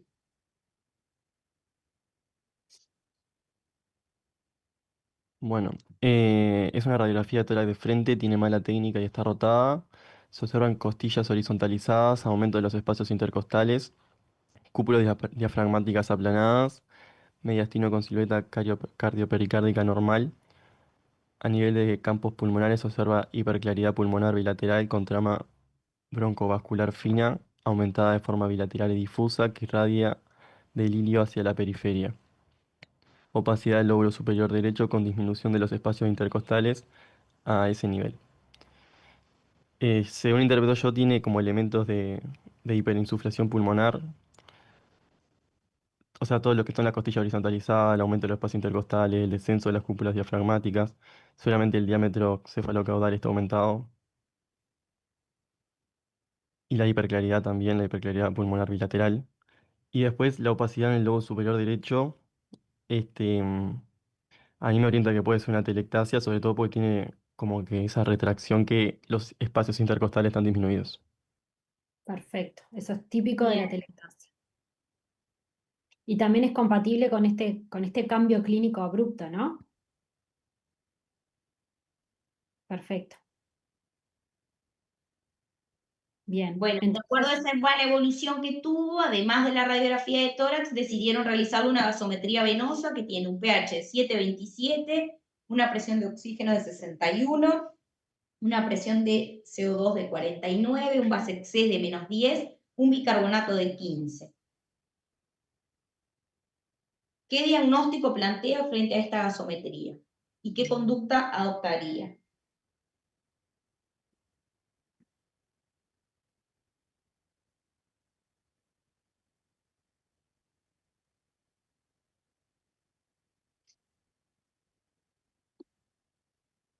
Ahí confirmamos la insuficiencia respiratoria, ¿no? Porque tiene una PO2 de 61. O sea, está ahí medio en el borde, pero debe estar segura.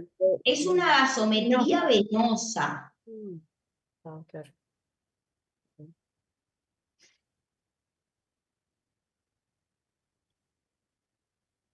¿Para qué nos sirve? Volvemos a lo que estábamos diciendo antes. ¿Para qué nos sirve la gasometría venosa? Para la PCO2. Perfecto. Y entonces,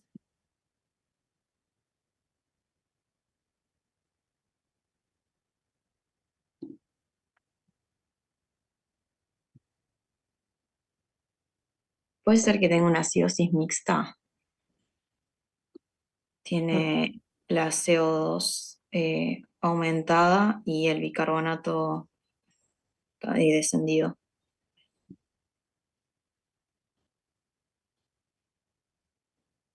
ahí justito. Porque en realidad en las gasometrías la PC2 es hasta 50. O sea que en realidad es verdad que está aumentada, pero no llega a ser insuficiencia tipo 2. Eso saben, porque nos cambia para la conducta terapéutica, por eso pedimos la gasometría. ¿Por qué nos cambia la conducta terapéutica saber o no si tiene compromiso del PCO2? ¿En qué nos cambia? ¿No? Si está mayor de 50, mayor o igual a 50, tenemos un planteo. Por el tipo que cuando le hagas la oxigenoterapia, tipo lo que le pones, digamos. Bien, perfecto. ¿Y en qué? Si tuviera una PCO2 de 55, ¿cuál sería tu conducta? O sea, sería una máscara con reservorio. Era, no. Está bueno porque esto es lo que explica por qué tenemos que saber fisiopatología, ¿no? En realidad, si yo tengo una PCO2 aumentada, lo que me está mostrando es que la PCO2, el CO2 en realidad se difunde muy fácil por el alvéolo. Entonces, mucho mejor que el oxígeno se difunde. Entonces, cuando hay una alteración que yo estoy acumulando PCO2, o sea que hay una hipercapnia, lo que me muestra es que es que empieza a haber un déficit en la ventilación, ¿sí? Entonces, no me alcanza con ponerle más oxígeno al paciente cuando le sobra PCO2. La hipercapnia no se soluciona aumentando la FiO2, ¿no? Porque yo no me cambia aumentarle el oxígeno cuando tengo la PCO2 aumentada, no va a mejorar la hipercapnia. La forma de mejorar la hipercapnia es apoyo ventilatorio, ¿no? Apoyar con la ventilación, darle presión positiva a esa vía aérea, ¿sí? Por eso me cambia saber o sea, por eso le hago la gasometría venosa. Este paciente necesita un aporte ventilatorio, un mayor soporte ventilatorio, no aporte, soporte ventilatorio o solo con aumentar la FiO2 alcanza.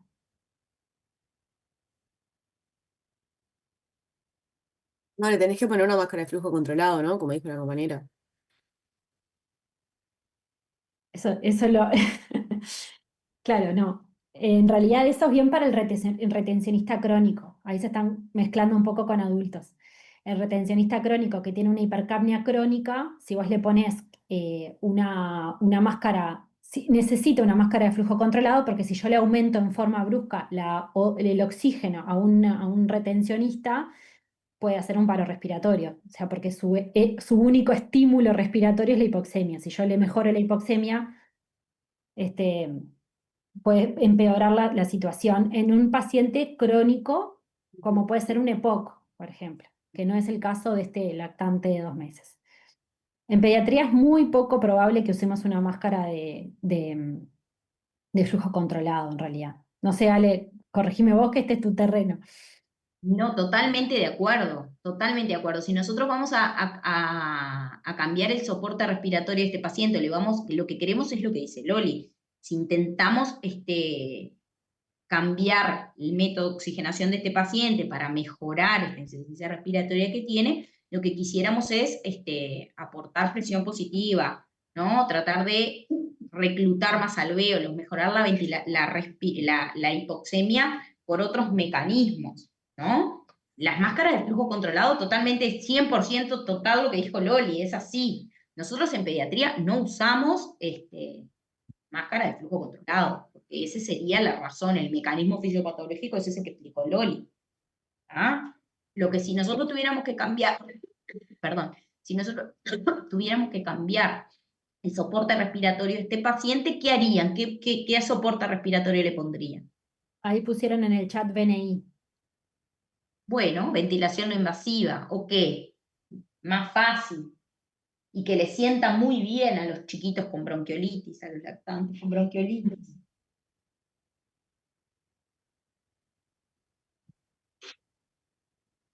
Gonzalo, habías levantado la mano y yo no te dejé hablar. No, en realidad decir que en este paciente, o sea, por la PaCO2, sí, la PaCO2 normal, como que no tendría indicación de ventilación y con solo oxigenoterapia estaría bien, creo. ¿Qué le podríamos poner a este niño? ¿Cómo podríamos mejorar su oxigenación? Y una máscara de flujo libre a un flujo un poco más alto, sino con reservorio. ¿O qué otra cosa que está demostrado que les hace muy bien a estos pacientes? La cánula nasal de alto flujo. Muy bien, ¿no? Este niño tendría indicación de continuar con un soporte con una cánula nasal de alto flujo. ¿Por qué? ¿De qué se beneficia? ¿Qué cosas le podemos aportar nosotros con una cánula nasal de alto flujo a este niño?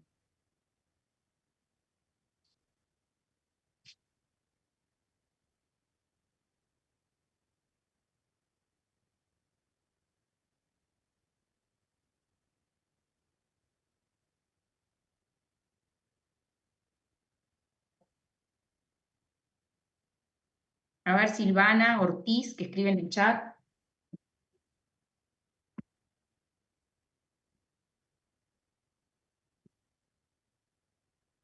Presión positiva al final de la expiración, sí, le aumentas la presión, es una presión que no es medible, pero es verdad que sí, disminuye el espacio muerto, provoca, lo que hace es, administramos oxígeno humidificado, caliente, con todo eso disminuimos el trabajo respiratorio, ¿no? Entonces, si tuviéramos que avanzar en un soporte respiratorio en este niño, a este niño lo que le sentaría muy bien serían unas cánulas nasales de alto flujo.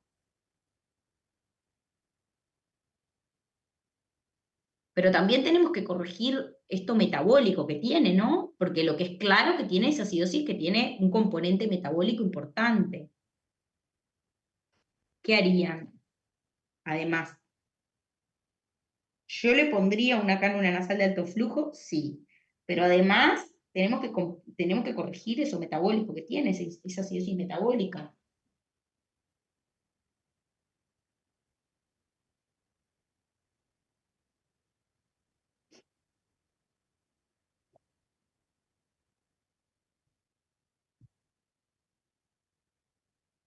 ¿Por qué se produce acidosis metabólica en un niño con una bronquiolitis?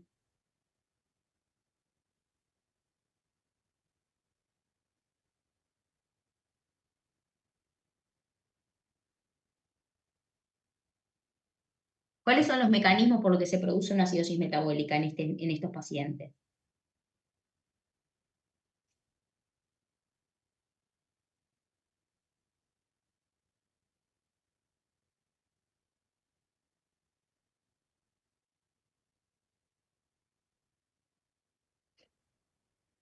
A ver. Alguien ahí que escribe en el chat, abre el micrófono y contéstenos, a ver por qué se produce.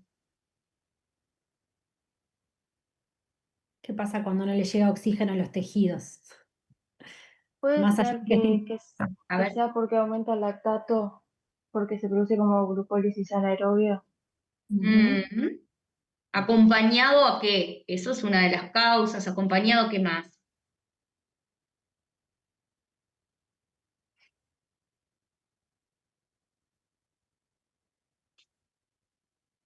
¿Se estará alimentando bien este niño? Con 70, ¿cuántos tenía? 70 respiraciones por minuto, 72 72 respiraciones por minuto. Tirajes altos y bajos. Seguramente no se esté alimentando bien, ¿no? Les preguntamos esto porque esto surge del tratamiento, ¿no? Uno tiene que ver qué le pasa al paciente para poder pensar cómo lo voy a mejorar. ¿Qué se les ocurre? Sabiendo eso, ¿qué se les ocurre que podemos usar para mejorarle la acidosis? Más allá de mejorar la ventilación, la oxigenación.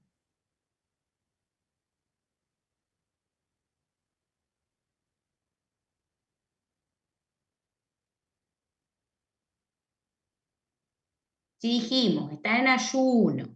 Tiene aumento del trabajo en anaerobiosis con producción, aumento de la producción de ácido láctico, ¿no? ¿Qué podemos hacer nosotros para mejorarle todo eso y con eso corregir las alteraciones del medio interno? ¿Qué se les ocurre? Tiren ideas, no importa que estén. A ver, María. Rehidratación. Bueno, sí, estamos de acuerdo. ¿Y qué le van a...? Yo soy la enfermera y le digo rehidratación, ¿y qué quiere que haga? ¿Qué le pongo? Sí, María. Ay, No, levanté sin querer, pero, o sea, no quiero tirar un golazo, pero tira un golazo, no importa. no sé, suero Ringer lactato, no sé en realidad si se da. No piensen en qué suero, piensen en qué me interesa aportarle. El sentido común. Está bien, suero, pero ¿con qué más?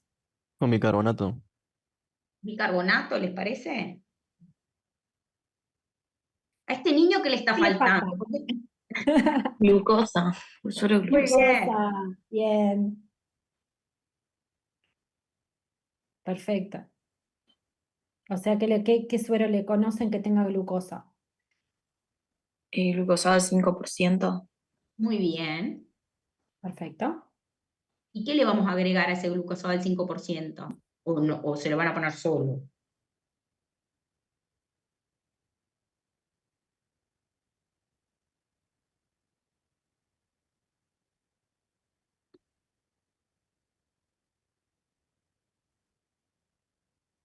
Suero bicarbonatado, ya lo aclaro que no lo usamos porque en realidad la causa de esta acidosis es la falta de glucosa. Entonces uno le aporta el suero con glucosa, de volumen y de glucosa. Bueno, no es falta de volumen, no queden con esa idea, pero cuando le aporto glucosa con volumen, en realidad eso ayuda a limpiar, digamos, o sea, a mejorar la acidosis láctica sin necesidad de usar bicarbonato. El suero bicarbonatado lo usaríamos cuando la acidosis es severa, que no es el caso. En realidad en pediatría usan mucho esto del suero glucosado llevado a oficio, como que Muy le bien. agregan sodio, creo. Sí, llevado a fisiológico porque tiene sodio. ¿Y por qué le ponemos sodio llevado a fisiológico?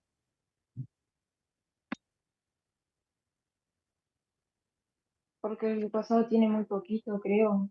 No tiene nada de sodio el glucosado. El suero glucosado del 5 tiene 5 gramos de glucosa por litro, ¿no? No tiene nada, solo tiene glucosa. ¿Y por qué nosotros le tenemos que agregar sodio? Le vamos a agregar sodio y algo más. Pero vamos por partes.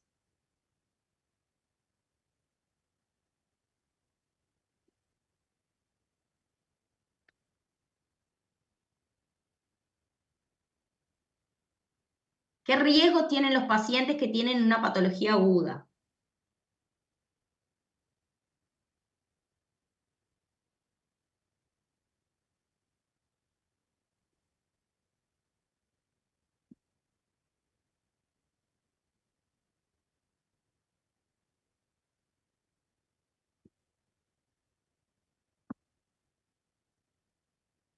Los pacientes que tienen patología aguda grave tienen, o sea, este paciente potencialmente grave, tienen riesgo de hacer un síndrome de secreción inadecuada de H. Tienen riesgo dentro de las disionías, lo más frecuente es que puedan tener una hiponatremia. Entonces yo lo que tengo que tratar es de evitar eso. ¿Y cómo lo evito? Aportándole sodio, ¿tá? Y en general no podemos usar sueros hipotónicos, o sea que nunca vamos a usar un suero que tenga menos de 75 miliequivalentes por litro. Y en la urgencia lo habitual es que utilicemos un suero llevado a fisiológico, que si lo vamos a llevar a fisiológico tiene 154 miliequivalentes por litro. Eso es lo que tiene el suero fisiológico. ¿tá? Entonces, le vamos a aportar, le vamos a poner glucosa, le vamos a un suero glucosado del 5, le vamos a poner sodio, ¿ah? llevado a 150 milivalentes por litro. ¿Y qué más le tenemos que poner? Si yo le voy a poner un suero de mantenimiento a un niño, ¿qué más le tengo que poner además de glucosa y sodio? Lo mismo que le ponen a los sueros de los adultos. Potasio, ¿no? ¿Y cuáles son los requerimientos basales de potasio de un paciente?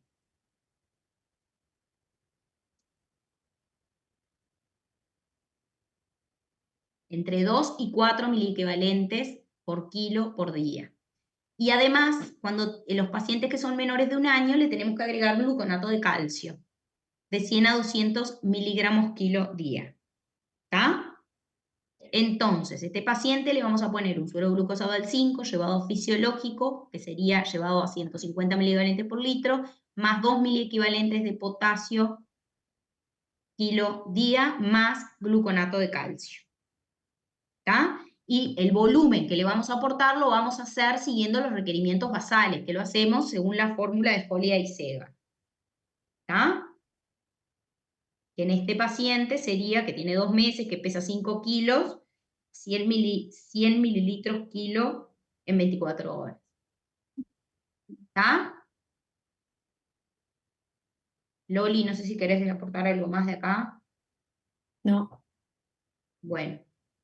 Seguimos porque ya estamos tardísimo. Sí. Bueno.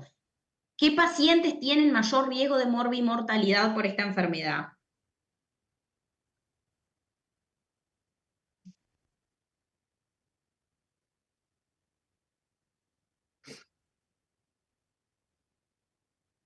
Bueno, ¿quién lo contesta?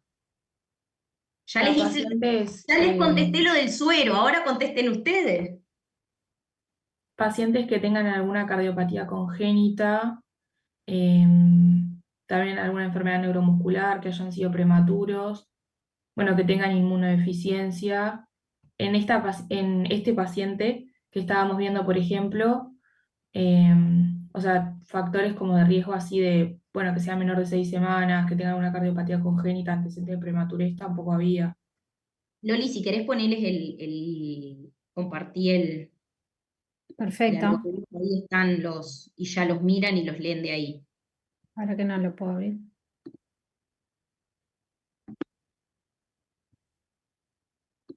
¿Vieron donde dice factores de riesgo de severidad en bronquiolitis? Los tienen ahí punteados. ¿Verdad que no? No sé por qué. No importa, yo se los voy leyendo si querés, Loli, mientras. Bien. Edad menor a 6 semanas, cardiopatía congénita, cromosomopatía, dentro de ellas el síndrome de Down, enfermedad pulmonar crónica, enfermedades neuromusculares, prematurez o inmunodeficiencia. Esos son los factores de riesgo de severidad de la bronquiolitis, ¿sí? En estos pacientes que tengan cualquiera de estas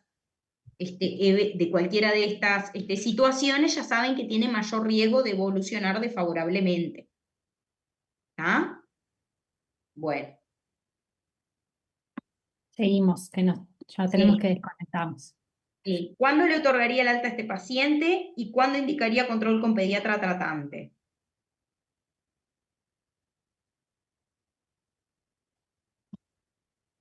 ¿Cuándo se va de alta el niño? ¿Cuáles son los criterios de alta? Después de 48 horas sin fiebre y sin requerimiento de oxígeno y que se está alimentando bien en un medio continente, puede ser. ¿Vieron que en la pauta no necesita? No, eso, Loli, sí.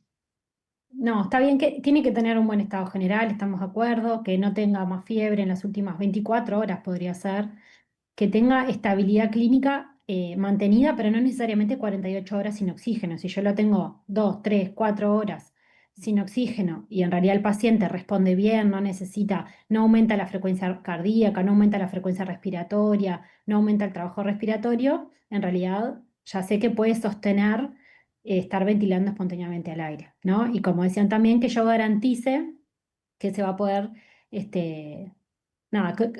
como cuando estoy seguro de que está estable, ¿no? Y que está empezando su mejoría. Que se esté alimentando adecuadamente, que no requiera de aspiración de secreciones todo el tiempo. Exacto. ¿Y lo mandaríamos a controlar cuándo? Si le diéramos el alta hoy. 24 a 48 horas. Bien. Perfecto. Otra cosa que nos tenemos que cerciorar antes del alta es que la madre comprende los signos de reconsulta inmediata, o sea que la madre entiende cuándo tiene que volver a consultar si aparece algún elemento de riesgo. ¿Tá? Eso es otra cosa bien importante cuando uno le otorga el alta a un paciente. Que tener claro que la familia entiende, identifica y entiende los signos de peoría y va a reconsultar. Bueno, ¿y qué medidas de prevención conoce para esta patología?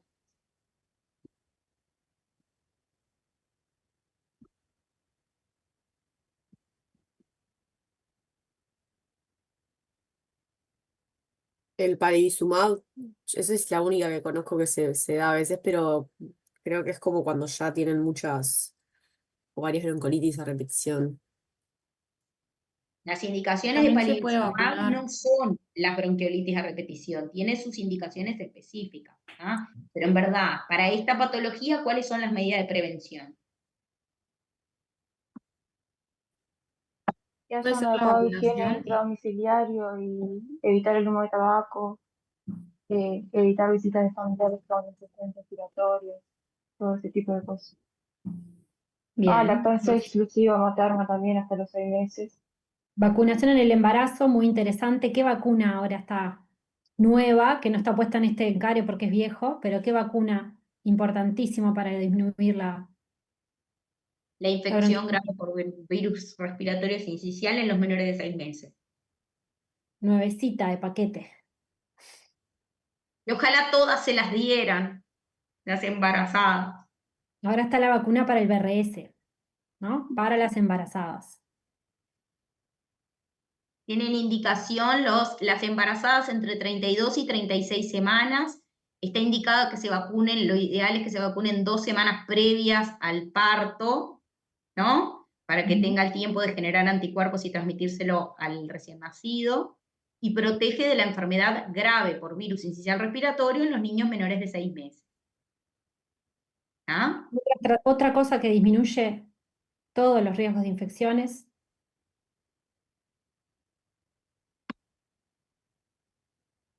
En los lactantes, que lactan. La lactancia materna exclusiva. Bien. Bien. La lactancia materna, en realidad cuanto más exclusiva mejor, pero la lactancia materna, aunque sea lactancia mixta, igual ya tiene una influencia en la disminución. Además de todas las otras medidas que dijeron, el hacinamiento, los fumadores intradomiciliarios, ¿ah? Todo eso que dijeron previamente, también. ¿Ah? No sé, Loli, si querés agregar algo más vos, que esto es más de tu No, terreno. ¿alguna pregunta?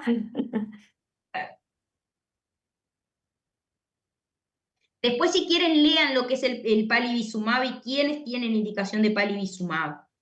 ¿Tá? Porque Voy a buscar no después. son... Después lo leen, porque ahora no tenemos tiempo, pero léanlo. Igual en la pauta, en el capítulo de bronquiolitis de la pauta, dice todo lo del palivizumab. No tiene ni que extenderse mucho. Muy bien. ¿Ah? ¿Preguntas?